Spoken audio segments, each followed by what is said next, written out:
காலை வணக்கம். ஏதோ ஒரு வினோதனமான மனுஷனை பார்க்குற மாதிரி பார்க்குறது எனக்கும் அப்படி தான் தோணுது.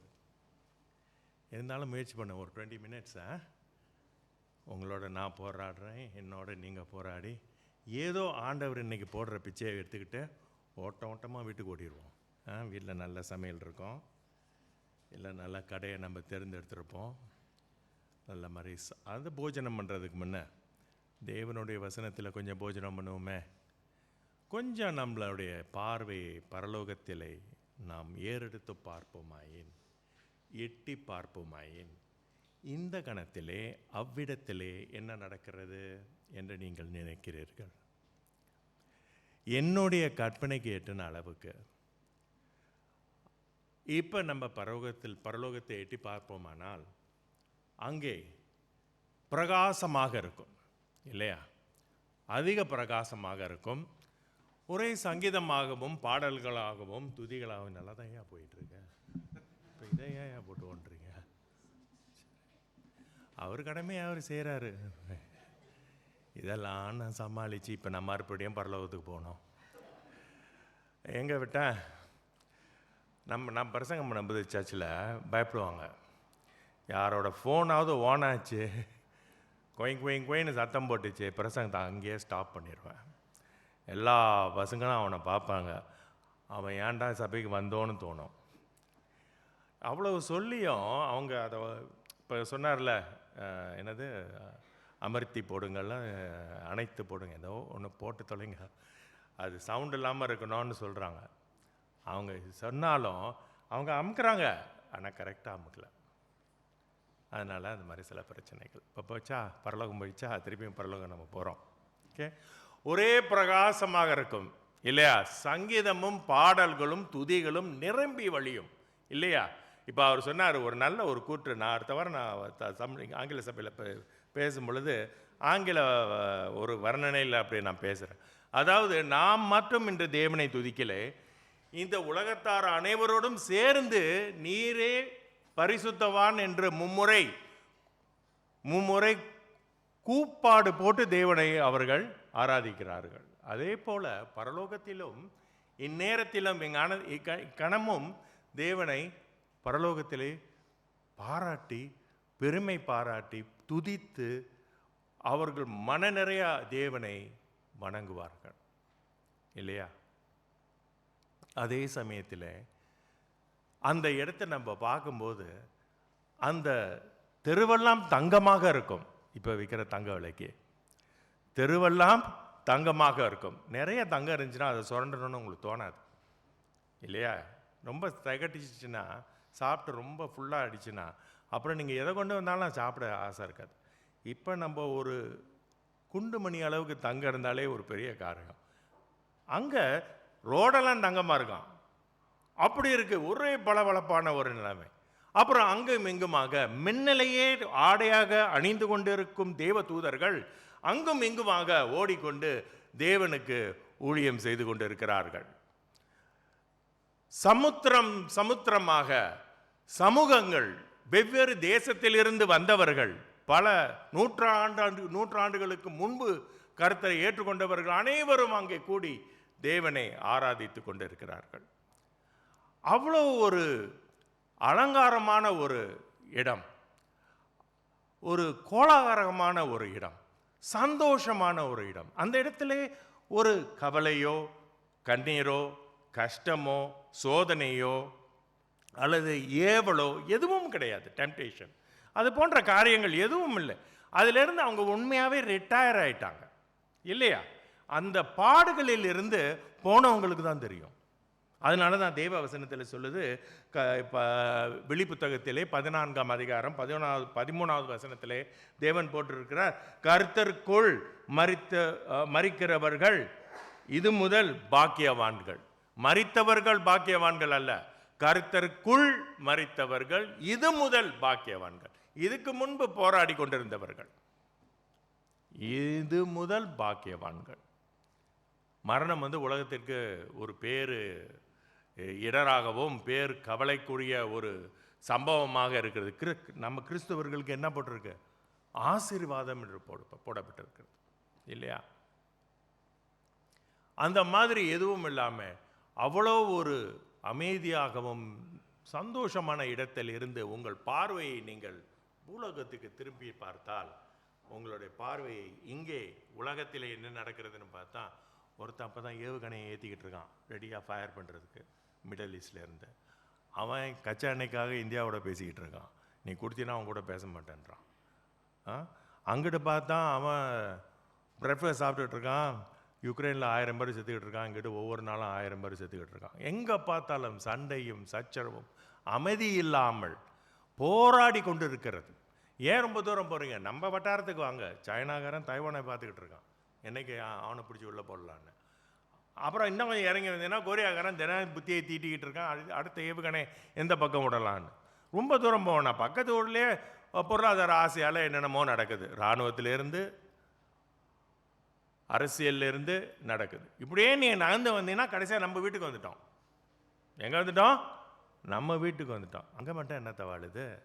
அங்கேயும் பிரச்சனை தான், போகிற வேலை இடத்துலையும் பிரச்சனை தான், வீட்டிலையும் பிரச்சனை தான், அண்டையார்களோட உறவினர்களோடையும் நமக்கு பிரச்சனை தான், அண்டை வீட்டாரோடையும் பிரச்சனை தான்.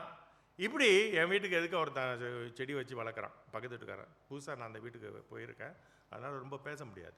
பக்கத்து வீட்டுக்காரன் ஒரு 4 தொட்டி தான் வச்சுருக்கான்.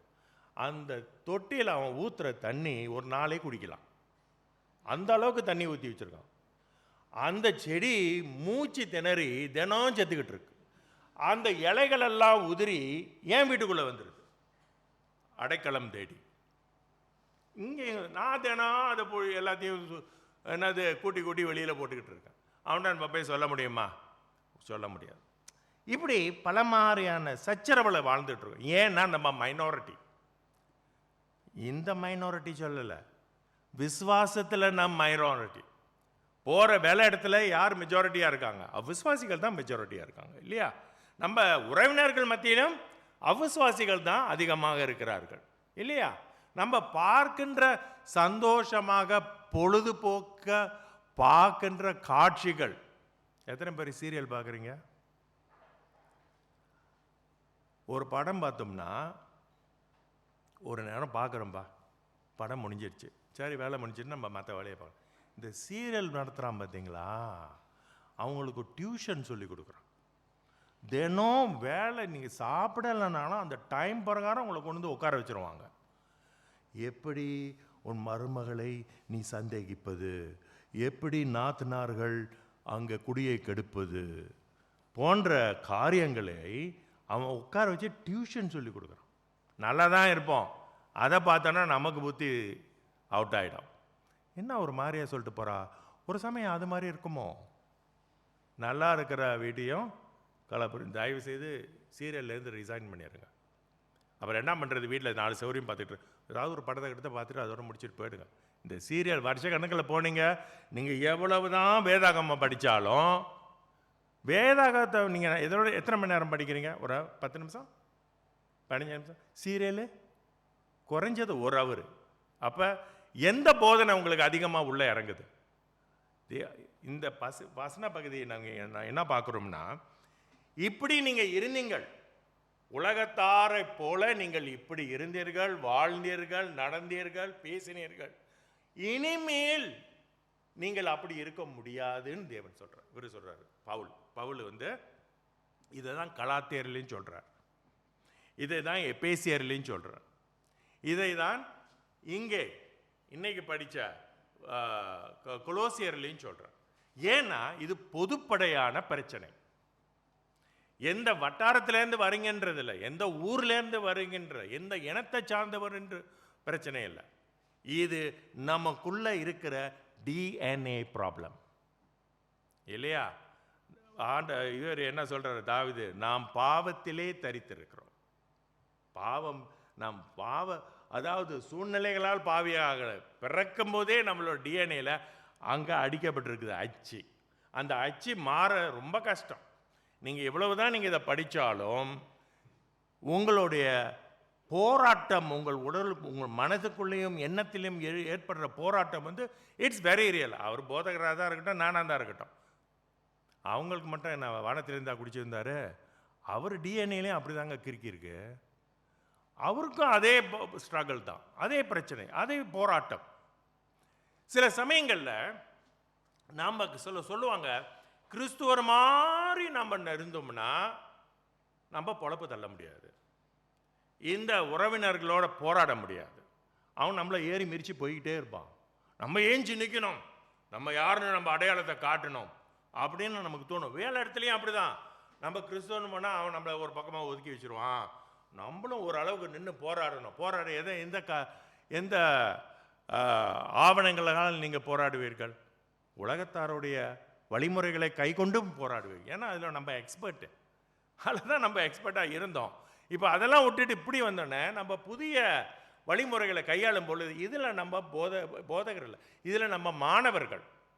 முன்பு நம் போதகர்கள் அது படித்து கொடுக்குற அளவுக்கு நமக்கு திறமை இருக்குது. ஏன்னா வாழ்க்கை அனுபவங்கள், பட்ட கஷ்டங்கள், படித்த பாடங்கள். ஆனால் இப்போ கிறிஸ்துக்குள்ளே இருக்கும்போது நம்ம மாணவர்கள் இதை புரிந்து கொண்டு அதை தவிர்க்க பார்க்குறோம். இருந்தாலும் இந்த போராட்டம் தொடர்ந்து நம் வாழ்க்கையிலே நடக்கிறது. இதை தான் பவுல் இங்கே சொல்லுகிறார். நம்மளை சுற்றி வஞ்சகம், பொய் காற்றை போல உலாவி வருகிறது. நம் ஏமாற்றம், தகராறுகள், ஆபத்துக்கள், இயற்கை பேரழிவுகள் போன்ற காரியங்களை நம்மளை சூழும் பொழுது இந்த உலகத்தில் நாம் எப்படி கிறிஸ்துவர்களாக வாழ முடியும் என்று கூட நமக்கு எண்ணங்கள் தோணும். சில பேர் சொல்லுவாங்க, திங்கள்லேருந்து வெள்ளிக்கிழமை வரைக்கும் நம்ம எப்போதும் போல இருப்போம், ஆனால் பிழைக்க முடியாது. ஞாயிற்றுக்கிழமை பாஸ்டருக்காக நம்ம நல்லவங்களாக இருந்துருவோம், மற்ற டைம் ஓகே, நம்ம வேறு யூனிஃபார்ம் போட்டு வேலைக்கு போடுறோம் இல்லையா, அந்த மாதிரி நம்ம வழிமுறைகளை மாற்றி நம்ம போனால் தான் நம்ம பொழப்பு தள்ள முடியும். சர்ச்சு சொல்லுவாங்க அவங்களுக்கு என்ன அப்படின்னு. சில சமயங்களிலே நம்மளுடைய கஷ்டங்களை நம்ம சமாளிக்க முடியாத தருவாயிலே நாம் அப்படி பேசுவது உண்டு, நினைப்பது உண்டு, ஏன் செயல்படுவது கூட உண்டு. இயேசு கிறிஸ்துன்ற பவுல் 1-4 அந்த வசனங்களை, கொலோசியர் 3 அதிகாரம் 1-4 வசனத்தில் அவர் என்ன சொல்றாருன்னா, நீங்கள் கர்த்தருக்குள் உயிர் தெளிந்தவர்களானால். அங்கே ஒரு கேள்வி இருக்கு. நீங்க அவர் நினைக்கல நீங்க இருப்பீங்களா இல்லை, உங்களுக்கு தான் தெரியும். நீங்கள் கர்த்தருக்குள் உயிர் தெளிந்தவர்களானால், நீங்கள் கர்த்தருக்குள், if you are hidden in Christ, நீங்கள் கர்த்தருக்குள் மறைந்திருந்தால், அவருக்குள் இருந்தால், அது உண்மையானால் இப்படியாக நீங்க நடக்க வேண்டும் என்று சொல்ற. இப்ப நம்மெல்லாம் ஃபாரின் ஒர்க்கர்ஸ். எத்தனை பேர் இங்க ஃபாரின் ஒர்க்கர்ஸ்? இது உண்மை இல்லை. எல்லாரும் கை தூக்குங்க. யார் யார் பரலோகத்தில் பிரஜையாக இருக்கீங்களோ அவங்கெல்லாம் இங்கே ஃபாரின் ஒர்க்கர். அப்படி யார் இருக்கா கை தூக்குங்க. எல்லாருமே ஃபாரின் ஒர்க்கருங்க. உங்களுடைய பிரஜை பாஸ்போர்ட்டு என்ன பாஸ்போர்ட்? பரலோக பாஸ்போர்ட். இங்கே நீங்கள் யார்? Workers, foreign workers. அப்படி நீங்கள் ஃபாரின் ஒர்க்கர்ஸ் அங்கே இருக்கும்போது ஒரு வழிமுறைகள் இருக்குது. இத்தனை மணிலேருந்து இத்தனை மணிக்கு வேலை செய்யணும், இப்படி நீங்கள் உடுத்தணும், இப்படி நீங்கள் நடக்கணும், இத்தனை மணிக்கு வேலைக்கு வரணும், இத்தனை அளவுக்கு உங்களுக்கு சம்பாதித்தியம் இருக்கு, வழிமுறை இருக்குது இல்லையா? அதே மாதிரி தான் இங்கே போட்டிருக்காரு பவுல். இப்படிலாம் நீங்கள் நடக்கணும். ஏன்னா நீங்கள் இந்த பூலோகத்தின் பிரஜை அல்ல. அப்படி இருந்தீர்கள், ஆனால் இப்பொழுது நீங்கள் வெளியூர் ஊழியக்காரர்கள். அதை தான் இவர் இங்கே சொல்லுகிறார். Right? We are foreign workers. If you are risen in Christ, if you are hidden in Christ, then you are not one of these people of this world. உங்கள் ஜீவன் கிறிஸ்துவுடனே தேவனுக்குள் மறைந்திருக்குமாயின் நீங்கள் இந்த பூலோகத்தை சார்ந்தவர்கள் அல்ல. அதனால 2 காரியங்களை தேவன் சொல்லுகிறார். 5-9 வசனம் இதை கொண்டு வர மறந்துட்டேன். நீங்கள் பரவாயில்ல பிரதர், அதெல்லாம் ஒன்றும் பண்ணாதீங்க, நான் படுற பாடே பெரிய பாடாக இருக்குது. நீங்கள் என்ன செய்யுங்க, கடைசி ஏதாவது போட்டு ஓட்டுங்க. சரி, 2 காரியங்களை பற்றி நம்ம பார்க்குறோம். 2 பாயிண்ட்ஸ். என்ன பாயிண்ட்னா, முதலாவது நம்ம பழைய அடையாளத்தை கலட்டி போடுங்க. இப்போ வேலை முடிஞ்சு வீட்டுக்கு போய் உடுப்பை கழட்டி போடுறீங்களா, அந்த ஐடியா தான் அந்த உதாரணத்தை தான் அவர் இங்கே பயன்படுத்துகிறார். நீங்கள் உங்கள் பழைய அடையாளத்தை கழட்டி போட்டுவிட்டு புதிய அடையாளத்தை போட்டுக்கொள்ளுங்கள் சொல்றார். அணிந்து கொள்ளுங்கள். உங்களுடைய புதிய உடைக்கும் பழைய உடைக்கும் வித்தியாசம் இருக்கு. இட்ஸ் அ சாயில் க்ளோத்ஸ் இல்லையா? அது அழுக்கானது, அது பாவம் நிறைந்தது, தவறான வழியிலே உள்ளது, அது உலகத்தை சார்ந்த ஒரு அடிப்படையை காட்டுகிறது. அதை கழட்டி போட்டுவிட்டு நீங்கள் கர்த்தருக்குள் இருப்பீர்களாயின், கர்த்தருக்குள் நீங்கள் உயர்த்தெறிந்து இருப்பீர்களாயின், இந்த புதிய ஆடையை நீங்கள் போட்டுக்கொள்ள வேண்டும் என்று சொல்றார். அப்ப அந்த புதிய ஆடையை நீங்கள் போட்டுக்கொள்ளும் பொழுது உங்களுடைய முதல் காரியமானது இந்த பழைய வழிமுறைகளை அழித்து விட வேண்டும், கொன்று விட வேண்டும். மாட்டிஃபைன்னு வருது இல்லையா? அதாவது அதுக்கும் உங்களுக்கும் எந்த சம்பந்தமும் இருக்க, துண்டித்து கொள்ள வேண்டும். புரிகிறதா? பழைய வழிமுறைகளிலிருந்து நீங்கள் அவ்வழியிலிருந்து நீங்கள் விலக வேண்டும், முழுக்க முழுக்க விலக வேண்டும். 5ஆம் இது என்னது? மெத்தியோ 5ஆம் வசனம் இருக்குதாங்க. மெத்தியோ 5ஆம் வசனத்தில் என்ன பண்றாரு? உங்களுடைய இடது கண் பாவம் செய்யுமாயின் அதை என்ன பண்ணுமா? பிடுங்கி எறிந்து விட வேண்டும். உங்களுடைய வலது கரம் தவறு செய்யுமாயின் அதையும் பிடுங்கி எறிந்து விட. எல்லாத்தையும் காட்டி போட்டோம்னா நம்ம எங்க போறது? ஹேண்டிகேப் இதுல தான் உட்காந்துருக்கோம். இது லிட்டரலா இல்ல இல்லையா?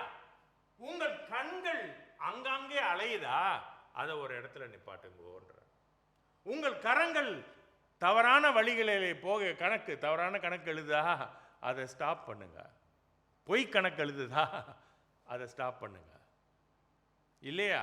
அந்த மாதிரி எந்த அவயங்கள் பாவத்திற்குள் இருக்கிறதோ அந்த அவயங்களை கவனித்துக் கொள்ளுன்னு சொல்றார். அது எப்படி நம்ம கவனிக்க முடியும்? 12ஆம் அதிகாரம் ரோமர் 1:2 வசனத்தில் தேவன் சொல்றார், ரினியூவிங் யோர் மைண்ட், உங்களுடைய எண்ணங்களை புதுப்பிக்க வேண்டும். எப்படி? அது இல்லை அந்த வசனங்கள்ல. இது நான் என்ன சொல்றேன்னா, உங்களுடைய சரீரத்துக்கும் ஆவிக்கும் இடையில ஏற்படுகின்ற போராட்டம் ரொம்ப ஈஸி இல்லை.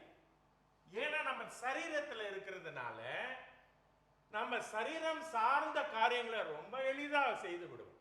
இப்பதான் ஜெபம் பண்ணி பாவ மன்னிப்பு கேட்போம், போன் எடுப்போம், மனசுக்கு வந்த மாதிரி என்னெல்லாம் தோணுதோ அந்த மனுஷனை பிடிச்சி ஏசிடுவோம், பேசுன்னு பேசிடுவோம். இப்பதான் சொன்னோம், என் பாவங்களை மன்னியும் தேவனே அப்படின்னு சொல்லிட்டு வெளியில சர்ச்சோட்டு வெளியே போனோடனே நம்மளுடைய பழைய குணம் திரும்பிடும்.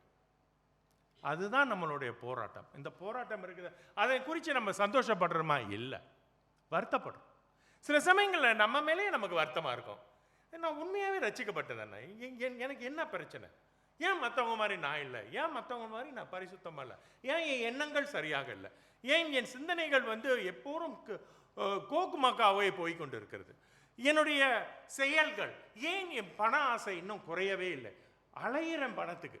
ஏன் எனக்கு இந்த பொறாமை குணம் அதிகமாகிறது? ஏன் இந்த கோபம் டமார்னு குடும்பத்தை ரொம்ப ஆட்களிக்கிறது? அந்த மாதிரியான நாமே சோதிக்கும் பொழுது நமக்கே சங்கடமா இருக்கும். ஊழியம் செஞ்சோம்னா ஏன் இன்னைக்கு வேலை ஊழியம் செய்யக்கூடாது?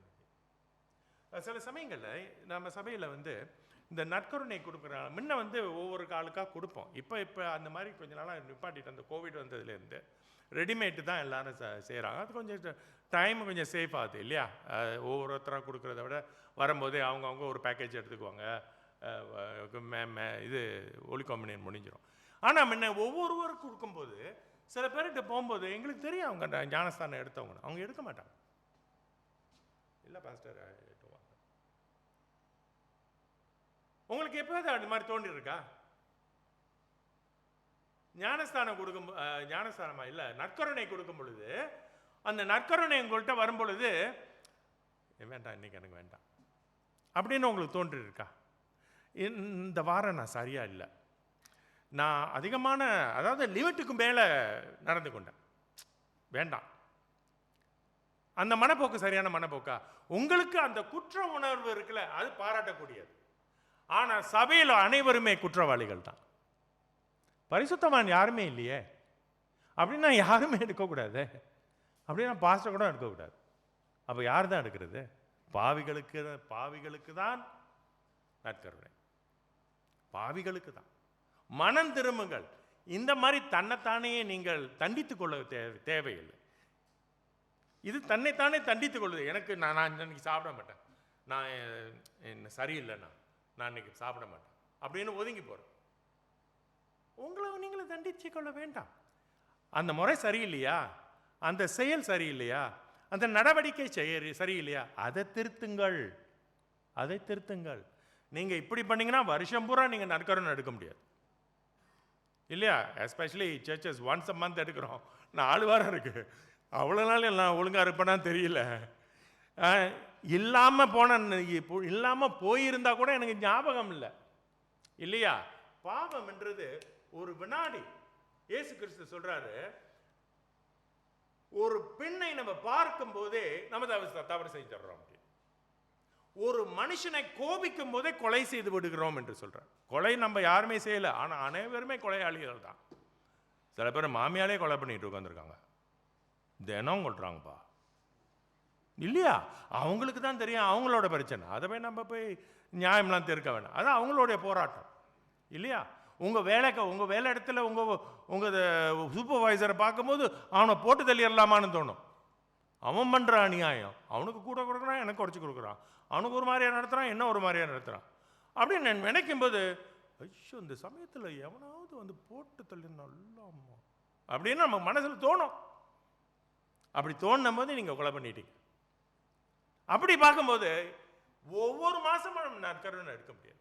இருந்தாலும் பவுல் என்ன சொல்கிறாரு, அப்போ என்னதான் சரி பரவாயில்லப்பா, நீங்கள் எப்போதும் போல இருந்துட்டு போங்க, நம்ம எல்லாருமே பரலோகம் போகிறோம், ஆண்டவர் பாவத்துக்கு பலியாட ஆயிட்டாரு, ஏன் கஷ்டப்படுறீங்க? புரியுது இருங்க, நீங்கள் எப்படி இருக்கணுமோ இருந்துங்க, இந்த வாழ்க்கை முடிஞ்சோன்னா நம்ம பரலோகம் போயிடலாம் அப்படின்னு ஆண்டவர் சொல்லலை. அப்படி சொன்னார்னா நம்ம சாட்சி போச்சு, நம்ம சாட்சி போச்சு இல்லையா? பறைசாற்றுகிறோம் என்ற ஒரு வார்த்தையை அவர் பயன்படுத்தினார். சுவிசேஷத்தை நாம் பறைசாற்றுவோம். நம்ம தவறு செய்யாமல் இருக்கிறதுக்கு ஒரு காரணம் என்ன தெரியுமாங்க? நம்மளுடைய சாட்சி. நம்ம சாட்சி பாதிக்கப்படுமே, நம்மளை பற்றி தப்பாக நினைப்பாங்களே, நான் கிறிஸ்துவனுடைய பிள்ளை என்று சொல்வதற்கு தயக்கமாக இருக்குமே அப்படின்னு நினைக்கும் பொழுது, அதனால் நான் அப்படி நடக்கக்கூடாது, நான் மாறணும், நான் கர்த்தருக்கு ஏதுவானவராக இருக்கணும் அப்படின்னு நமக்கு அந்த ஒரு ஆலோசனை வரும். தேவனுடைய வசனத்திலிருந்து பரிசுத்த ஆவியின் தூண்டுதல் மூலமாக நமக்கு அப்படி ஒரு எண்ணம் வரும். அது சரியான எண்ணம், அது முறையான எண்ணம். மனைவி கணவன் பார்வையோ, கணவன் மனைவியின் பார்வையோ, அல்லது பெற்றோர்கள் பிள்ளைகள் மீதியோ, பிள்ளைகள் பெற்றோர்கள் மீதியோ, இளையர்கள் தந்த உலகத்தில் இருக்கின்ற அனைத்து ஈர்ப்புகளிலிருந்து ஒதுங்கி இருக்கவும் இதுதான் காரணம். அந்த எண்ணம் பலப்படணும்னா நம்முடைய தேவ வசனத்தில் உள்ள உண்மைகளும் சத்தியங்களும் நம் வாழ்க்கையில் நிறைந்திருக்கும். பாஸ்டர் நீங்க வாசிங்க சங்கீதம் 1ஆம் அதிகாரம், சங்கீதம் 1ஆம் அதிகாரம் வசனம் 1 துவங்கி 3 வரை. அவர் நல்லா வாசிப்பார். சங்கீதம் 1ஆம் அதிகாரம். ஆமா,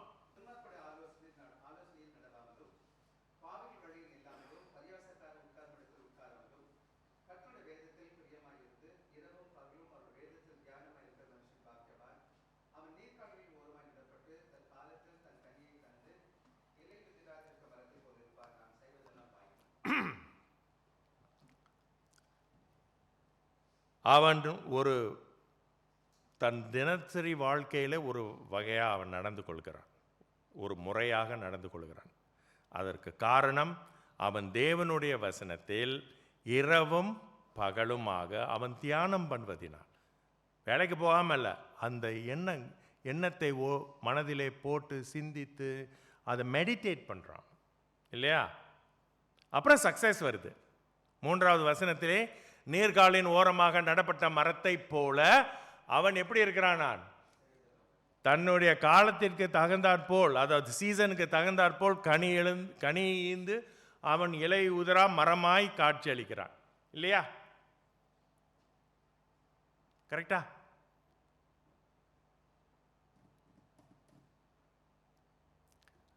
அதை மறுபடியும் வாசிங்க 3வது வசனம்.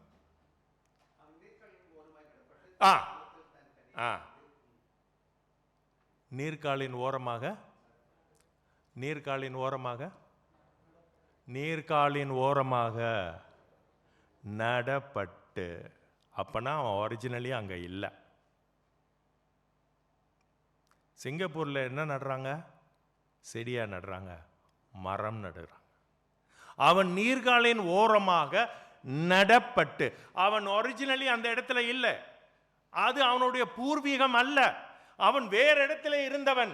அவனை தேவன் கொண்டு வந்து அங்கே நட்டபடியினால் அவன் ஆசீர்வாதமாக இருக்கிறான். We are planted. We did not belong to the original spot. God transplanted.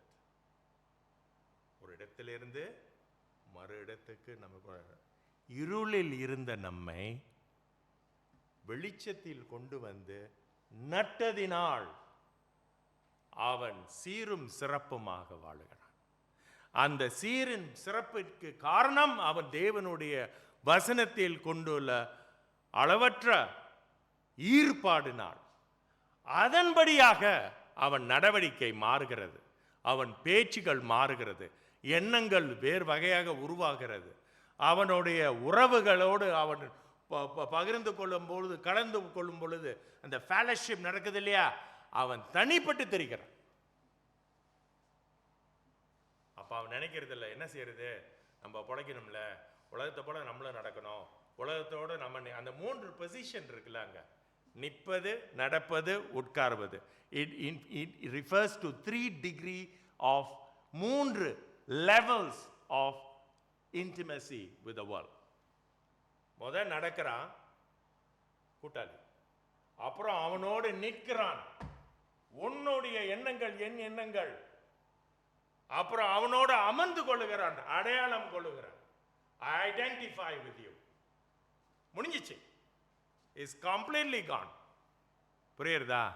அப்போ உங்கள் சொல் மாறும், செயல் மாறும், நடவடிக்கைகள் மாறும். நீங்கள் கிறிஸ்தவராக தென்பட மாட்டீர்கள். அதனால தான் பவுல் சொல்றார், நீங்கள் உயிர் தெளிந்திருந்தால், கர்த்தருக்குள் நீங்கள் தரித்திருந்தால், உங்கள் நடை, உங்களுடைய யாரோட உட்கார்கிறீர்கள், யாரோட நிற்கிறீர்கள் என்று வித்தியாசம் தெரியும். புரிகிறதா? சரி, தொடர்ந்து பார்ப்போம். அவர் சொல்றாரு 2 வகையான, மேத்யூஸ்ல வருதா, மேத்யூ ஸ்பிரிட் அண்ட் அந்த டென்ஷன், கலேஷியன் டென்ஷன். சரி, கரெக்ட். இப்ப அவர் 2 குரூப் ஆஃப் சீன்ஸ், பாவங்களை பத்தி அவர் சொல்றார். முதல் குரூப் ஆஃப் பாவங்கள் நமக்கு அவர் என்ன சொல்றாருன்னா, நம்ம உணர்வுகள், உள்ளுக்குள்ளே நடக்கின்ற உணர்வுகள். இரண்டாவது குரூப் ஆஃப் ஃபீலிங்ஸ் பிறரோடு நீங்கள் கொண்டுள்ள உணர்வுகள். இரண்டா பிரிக்கலாம். உங்களுக்குள்ள நடக்கிறது, உங்களுக்கு வெளியில நடக்கிறது. இங்கே உங்களுக்குள்ள நடக்கிறது தான் சில வார்த்தைகள் இங்க பார்க்கிறோம். விபசாரம் என்று சொல்லுகிறார், அவர் சரீர எண்ணங்கள் என்று சொல்லுகிறார், அப்புறம் மோகம் என்ற வார்த்தை வருகிறது, டிஸ்ஆனரபிள் பேஷன், அப்புறம் தீய ஆசைகள், அப்புறம் பொருளாசை, பேராசையான பொருளாசை. 10வது கட்டளையில கடைசியில் போட்டிருக்கு இல்லையா, கடைசி பேராசை. இருக்கிறதுல நிம்மதி இல்லை, இதை விட நமக்கு அதிகமா வேணுன்ற அந்த பேராசை, பொருளின் மீது மெட்டீரியலிசம், அந்த பொருளின் மீது நமக்கு கொண்டுள்ள அந்த பேராசை. இந்த ஆசைகள் உள்ளுக்குள்ளே ஊறும், இந்த ஆசைகளை நாம் கவனிக்க வேண்டும். இது எல்லாருக்கும் தோணும், வயசாயிடுச்சுன்னு வராதுன்னு இல்லை, இளையவர்களுக்கு தான் வரும்ன்றது இல்லை, எல்லாருக்கும் வரும், எல்லா தருணத்திலும் வரும், எல்லா சூழ்நிலைகளிலும் வரும். அங்கே எந்த ஒரு இடத்துல நமக்கு திருப்தி இல்லையோ அந்த இடத்துல அந்த தவறான எண்ணங்கள் உருவாகும். இவை அனைத்தும் உலகம் என்ன சொல்லுகிறது, பரவாயில்லைன்னு சொல்லுது, அனுபவின்னு சொல்லுது. நாளைக்கு நம்ம மறிக்க போறோம், இன்றைக்கு சந்தோஷமாக இருப்போம் என்று சொல்லுகிறது. அதே எண்ணங்கள் நம்முடைய வாழ்க்கையில இருக்கக்கூடாதுன்னு பவுல் சொல்றார். இதிலிருந்து நம்ம விலக வேண்டும். நம்ம ஆசைகளை ஆராய வேண்டும். ஆண்டவருடைய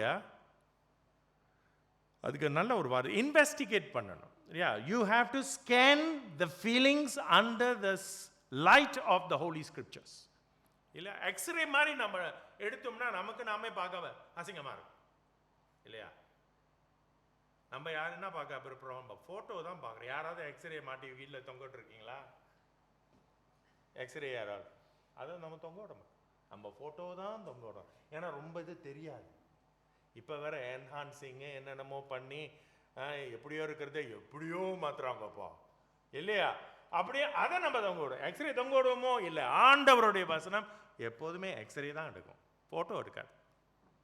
அதனால நமக்கு சங்கடமாக இருக்கும், அடிக்கடி படிக்க மாட்டோம். படித்தோம்னா எல்லாம் தெரியும் இல்லையா? why is there a white spot here, why is there அப்படி நான் டாக்டர் சொன்னாலே நமக்கு பாதி மூச்சு போயிடும். போச்சுடா சங்குதான், என்ன ஸ்பாட் இருக்குன்றான். அதனால எக்ஸ்ரேன்னு போனாலே நமக்கு பயம். விமென்ஸ்க்கெலாம் அவங்களுக்கு அப்பப்போ நம்ம பரிசோதனைக்கு போக வேண்டியது. பரிசோதனைன்னு சொன்னாலே பயம். இப்போ நான் வேறு போனோம் அடுத்த வாரம், அது சைனீஸ் நியூ இயர் டைமில் கிட்னி டாக்டர் சொல்லியிருக்காரு, please come and see me அப்படின்னு. சீமின்னா அவனுக்கு உடம்பு சௌரியம் இல்லை, நமக்கு தான் ஏதோ சௌரியம் இல்லை போல இருக்கு, கூப்பிட்ருக்கான். எந்த அப்பாயின்மெண்ட்டும் நம்ம அவசரமாக போவோம். இந்த ஹாஸ்பிட்டல் அப்பாயின்மெண்ட்டும் நிதானமாக போவோம், பொறுத்து. என்ன அவசரம், பொதுவாக போவோம். அவன் ஓடியா போயிட போகிறான் இல்லையா? பயம். நம் உள்ளே உள்ளதை பார்க்க நமக்கு பயம். வெளியில் நம்ம எப்படி வேணாலும் அவ்வளோ அழகாக வேணாலும் நம்ம தென்படலாம். ஆண்டவர் சொல்கிறார் பழைய ஏற்பாடில்லை சாமுவேலிடம் ஆண்டவர் சொல்கிறார், நீ வெளியிலே பார்க்கின்றவன், தேவன் வெளியிலே பார்ப்பதல்ல, தேவன் உள்ளத்தை பார்க்கிறார். அப்படி உள்ளத்தை பார்க்கும்போது நம்ம யாருமே நற்கருணை சாப்பிட முடியாது இல்லையா? இல்லைங்களாங்க, மனைவி கூட தான் உட்காந்துருப்போம், கண்ணு வேறு பக்கம் ஓடும். அவங்க பாவம் நம்மளை நம்பிக்கிட்டு உட்காந்துருக்காங்க இல்லையா? என் நெஞ்சத்தான் சொல்கிறேன், நான் மட்டும் தனியாக வந்தேன். எல்லாருக்கும் ஓடுதுங்க, ஓடுது, டிஎன்ஏல இருக்குது.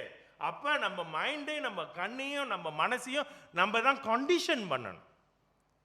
அவருக்கு முடியெல்லாம் நரைச்சி போச்சு, அவருக்கு அந்த பிரச்சனை இல்லைன்னு நம்ம சொல்ல முடியுமா? சொல்ல முடியாது. ஏன்னா அது டிஎன்ஏல இருக்கு. அது நம்ம தான் சொல்லணும், ஏய் லைனை கிராஸ் பண்ணாது. அடிக்கடி நம்ம சொல்லிக்கணும். ஐயா விட்டுட்டோன்னு வச்சுக்க, எங்கெங்கேயோ பாஞ்சு போகும். யாரோ ஒருத்தர் எழுதுக்கான், மனிதன் மனம் ஒரு, அதெல்லாம் நல்லா தெரிஞ்சு வச்சிருப்பேன். கண்ணதாசன் எழுதினது. பைபிளில் என்ன போட்டிருக்கு? நான் பைபிளில் உள்ளது சொன்னேன். சரி பரவாயில்ல, அது புரியல, பாஸ்டராகவே இருக்கட்டும். அடுத்த குரூப் வெளியில நம்மளை வெளிக்காட்டுகின்ற தவறானது. முதலாவது கோபம். கோபம். யார் இங்க கோபக்காரர் சொல்லுங்க, கை தூக்குங்க. கோபக்காரர். டக்குன்னு கோபம் வரும், கொஞ்சம் நாட்டு அப்படி மின்னல் மாதிரி கோபம் வரும். யாரு இருக்கீங்களா? நம்ம இந்தியர்களுக்கு உள்ள ஒரு சொத்து அது. இந்த கோபம் இருக்க, கோபம் உள்ள இடத்துல தான் குணம் இருக்குன்னு எவனோ ஒரு கூட்டம் சொல்லி வச்சிருக்கான். அடிக்கிற கை தான் அணைக்குமா? அவனோட பாவத்தை மறைக்கிறதுக்கு, அவன் பொஞ்சாத்தியை உதைக்கிறதுக்கு அவன் எழுதி வச்சிருக்கான் பாட்டு. தயவு செய்து இது தெய்வ வசனம் அல்ல. கோபம் உள்ள என் குணம் இருக்கக்கூடாதா? என் கோபத்தையும் சேர்க்கிற உள்ள அது வந்தால் தான் குணம் வெளியே போயிடுத. குணம், கோபம் உள்ள இடத்துல குணம் இருக்கும். அப்படி தான் நான் ரொம்ப காலம் நம்பிக்கிட்டு இருந்தேன். இல்லைப்பா, அது தெய்வ வசனம் அல்ல, அது உலக வசனம். அதை கொண்டு வந்து சேர்க்காதீங்க. அந்த மனைவியான நீங்கள், பரவாயில்லங்க, அவர் என்ன அடிச்சிட்டார், பரவாயில்ல. அடிக்கிற கை தாங்க சாயங்காலம் அணைக்கும். எதை அணைக்கும்? லைட்டையா இல்லை உங்கள் வாழ்க்கையா? எதை? தயவு செய்து இந்த பழைய காலத்தில் நம்ம படித்ததை கொண்டு வந்து சேர்த்து நம்மளை குழப்படி பண்ணிக்க வேண்டாம். கோபம் என்றது நல்லதில்லைன்னு சொல்கிறேன். 2 வகையான கோபம் இருக்கு ஐயா, நான் ஒத்துக்கிறேன். பாதர் நான் நல்ல பெரிய அளவுக்கு பிரசங்கம் பண்ண வராது. நான் என்னோட லாங்குவேஜில் சொல்கிறேனே, என்னோட தமிழில் சொல்கிறேன். நியாயமான கோபம், அநியாயமான கோபம், தவறான கோபம், முறையற்ற கோபம். நியாயமான கோபம், யாராவது ஒரு கேடு செய்யும் பொழுது அது பார்க்கும்போது கோபம் வருதா இல்லையா? என்ன அந்த வயசானவர் கீழே விழுந்துட்டாரு, யாருமே கோபம் வருதா இல்லையா? அது நியாயமான கோபம். கோபம் இருக்கு. எங்கிருந்து வந்துச்சு நமக்கு இந்த குணாதிசயங்கள்? இந்த குணாதிசயங்கள் எங்க இருந்துச்சு? குரங்குல இருந்து வந்துச்சு. நாம் யாரின் சாயலில் படைக்கப்பட்டிருக்கிறோம்? ஆண்டவரின் சாயலில் படைக்கப்பட்டு இருக்கிறோம். அவரிடம் கோபம் இருக்கிறது அல்லவா, ஆனா அவர் பரிசுத்தவான். ஆண்டவர் தான் கோபப்படுறாரு, அது நீங்க ஒன்றும் சொல்லிக்க மாட்டீங்க, நான் கோபப்பட்ட மட்டும் பிரசங்கம் பண்றீங்க அப்படின்னு. அது வேற இது வேற ஐயா, புரியுறதா? இன்னொன்று தவறான கோபம். என்னை ரொம்ப இழிவாக பேசிட்டான், என் பொஞ்சாதி என்னை மதிக்கல, என் மாவன் ஏற்று பேசிட்டான், அவங்கிட்ட நான் இனிமேல் பேச மாட்டேன், விரட்டி அடி அவனை வீட்டை விட்டு. யாராவது மகன் வீட்டை விட்டு, மகளை விரட்ட மாட்டானுங்க, பசங்களை தான் விரட்டி விட்டுருவாங்க. ஏனோ தெரியல இந்தியர்களுங்க, இது ஒரு கூட வந்த ஒரு தொத்து வியாதி. அவங்க அப்பா விரட்டி விட்டான் மனுஷன், இவனும் விரட்டுறதில்ல, வேய் விரட்டி அடிச்சிடுவான் வீட்டை விட்டு. அப்படி தான் எங்கள் அப்பா சொல்லி சொல்லி வளர்த்தார். என்னை கேட்டால் வீட்டை விட்டு ஓட போகிறோன்னு நானும் ரொம்ப காலமாக யோசனை பண்ணிக்கிட்டு இருந்தேன். அப்படி தாங்க பறிச்சு வீட்டை விட்டு விரட்டி அடிச்சிடுவாங்க. அப்படி என்ன தான் இருக்கு அந்த வீட்டில்? போயிருந்தாலாவது கொஞ்சம் நிம்மதியாக இருந்திருக்கேன் என் வாழ்க்கை. என் வாழ்க்கை ரொம்ப கஷ்டமான வாழ்க்கைங்க. பூ அடி புடி சண்டை எல்லாம், அனைத்து போர்க்களம், யுக்ரைனில் என்ன நடக்குதோ அது அத்தனையும் என் வீட்டில் நடக்கும். ஏவுகணை தான் இல்லை, ஆனால் வேறு வெப்பன்ஸ் யூஸ் பண்ணுவாங்க அவங்க. அதெல்லாம் நம்ம பேசக்கூடாது, ஏன்னா உங்கள்கிட்டையும் இருக்குது கோபம். ரெண்டாவது கோபம் என்னன்னா ப்ரெஷர் குக்கர் கோபம். அந்த மனுஷன் பார்க்க அப்படியே சொல்லிட்டீங்க, அவர் ஒன்றுமே சொல்ல மாட்டார், ஆனால் அப்படியே வந்துக்கிட்டே இருக்கும். விசில் ஒரு வாரம் கழித்து அடிக்கும். பிஸ்ஸுன்னு அடிக்கும்போது அன்னைக்கு சொன்ன பற்றியா மறந்துட்டேன் நினச்சியா, அவ்வளோ ஈஸியாக மறக்க மாட்டேன்டி. எல்லாம் உங்கள் ஆத்தா சொல்லி கொடுக்குறது தானே, தெரியும், வந்துடும். அது ப்ரெஷர் குக்கர் கோபம். இது ஒன்று சொல்லட்டுமா உங்கள்கிட்ட? எனக்கு கோபம் ரொம்ப சீக்கிரம் வந்துடும். என் மனைவி இருக்காங்களே, சூப்பரானவங்க. நான் இது மாதிரி கத்திக்கிட்டு இருப்பேன், ஒரு வார்த்தை பேச மாட்டாங்க. அவங்க பாட்டு அவங்க வேலை செஞ்சுக்கிட்டு இருப்பேன். நீ கத்தி கத்தி கத்தி தொண்டை தண்ணி வத்தி வத்தி வத்தி அவன் சத்தம் நின்றுடும். அதுக்கு எதிர்த்து பேசினா தானே நமக்கு கொஞ்சம் வேகம் வரும். ஒன்றுமே இல்லை, உனக்கிட்டே நீயே கத்திக்கிட்டு நீயே பைத்தியக்காரம் மாதிரி பேச்சு. அந்த வகையில் நாங்கள் ஒரு 30 வருஷம் வாழ்க்கையை கடத்திட்டோம். ஓகே, இப்போ நான் அவ்வளோவா கத்துறது கிடையாது. It's a waste of time.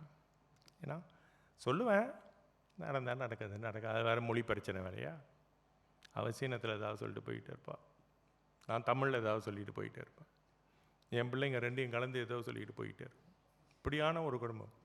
ஏதோ ஆண்டவர் கிருபையில் நாங்கள் வாழ்ந்து பல தூரம் வந்துட்டோம். இந்த ப்ரெஷர் குக்கர் கோபம் ரொம்ப டேஞ்சர். திடீர்னு ஹார்ட் அட்டாக் வந்துடும்யா. ஏன்னா அது வெடிமலை மாதிரி வரும். அதான் ரெண்டாவது ரெஃப், அப்படி கபூம்னு வரும். அப்படி வந்துச்சுன்னா ப்ரெஷர் எங்கேயோ போயிடும். சில பேர் ஒரு 50-60 வயசு ஆயிடுச்சுன்னா அவங்களுக்கு கோபம் வரும்போது தலை சுத்தம், தெரியுமில்ல? வருதா? காடி ஓடிக்கிட்டு இருக்கும்போது ஒருத்தன் காடி ஓட்டும்போது கோபம் வரும், அப்புறம் தலை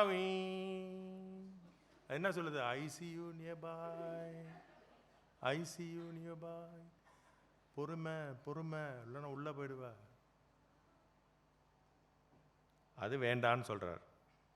ரெண்டாவது என்னன்னா பிறரை கெடுக்கும் எண்ணங்கள், மேலிஸ். அப்புறம் அவதூறாக தேவனையோ அல்லது மனிதனையோ மற்றவங்களை பற்றி பேசுறது, அவதூறாக பேசுறது. நம்ம உண்மையாக சொல்கிறேன், நம்ம சமூகத்தில் அது ரொம்ப கவனமாக நம்ம இருக்கணும். ஒருத்தர் பிடிக்கலையா விட்டுறணும், பேசக்கூடாது. ஆனால் அவங்கள பற்றி தப்பாக பேசக்கூடாது, இல்லை முடிஞ்ச அளவுக்கு பேசக்கூடாது. அதனால் சொல்கிறேன், இந்த சீரியல்லாம் பார்க்காதீங்க, அவன் கெடுத்து விட்ருவான். அவன் சம்பாரிச்சிட்டு போய் உங்கள் குடும்பத்தை கெடுத்துருவான், புரியுறதா? வேண்டாம். அதில் அந்த டியூஷனில் சைன் அப் பண்ணாதீங்க. இன்றைக்கே போய் அந்த இதை கேன்சல் பண்ணிடுங்க. அதான் இன்றைக்கி நீங்கள் செய்கின்ற ஒரு நல்ல காரியம். இந்த சீரியலை வெட்டு ஒழிங்கள். ரைட். அடுத்தது லாங்குவேஜ், ஃபில்த்தி லாங்குவேஜ்.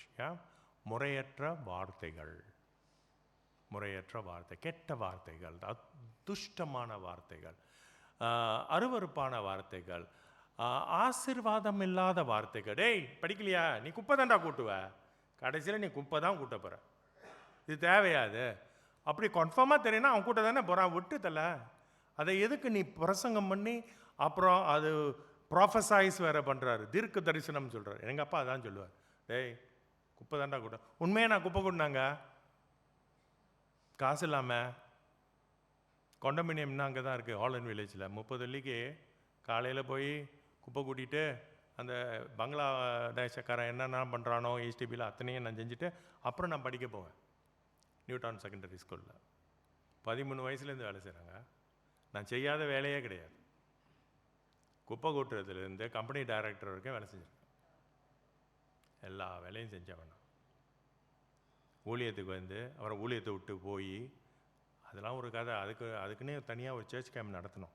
அதெல்லாம் சொல்லி முடிக்கிறது. 2வது, ஒருத்தருக்கு ஒருத்தர் பொய் சொல்வது. எதுக்கு பொய் சொல்கிறோம் சொல்லுங்க? எதுக்கு பொய் சொல்கிறோம்? நம்ம முகத்தை நம்ம சேவ் த ஃபேஸ் இல்ல. அங்கே அவன் போக மாட்டான் சர்ச்சுக்கு. அதை நம்ம அவருக்கு ரொம்ப வேலை இருக்குது அவருக்கு, அதனால் அவர் சர்ச்சுக்கு வர கொஞ்சம் கஷ்டமாக இருக்குது. இந்த மாதிரி சொன்னால் அவங்க சர்ச்சுக்கு ஜென்மத்துக்கும் வர மாட்டான். ஏன் பொய் சொல்கிறீங்க?